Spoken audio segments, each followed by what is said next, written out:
যে ভোট না দিলে তোকে দেখে নিব বা এই ভোট না দিলে তোকে এটা করে নিব। আপনার ভোট আপনার অধিকার, কাকে কিভাবে কোথায় দিবেন সেটা সম্পূর্ণ আপনার ব্যক্তিগত অধিকার।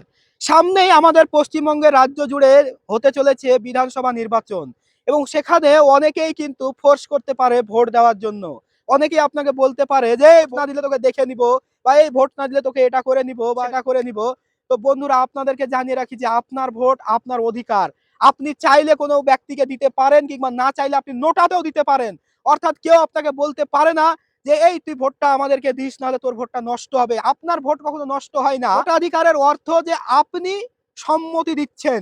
অর্থাৎ একটা কেন্দ্রে মোট 10 জন দাঁড়িয়েছে, তার মানে তো এই নয় যে সব চাইতে যে প্রভাবশালী সেই ভোট পাওয়ার অধিকারী বা সেই ভোট পাওয়ার যোগ্য। বিষয়টা এমন নয়। আপনি চাইলে নোটাতেও ভোট দিতে পারেন, কারণ এটাও আপনার অধিকার। হয়তো আপনি সেই 10 জনের মধ্যে আপনার কাউকে পছন্দ হয়নি, আপনি তাই নোটাতে ভোট দিয়েছেন।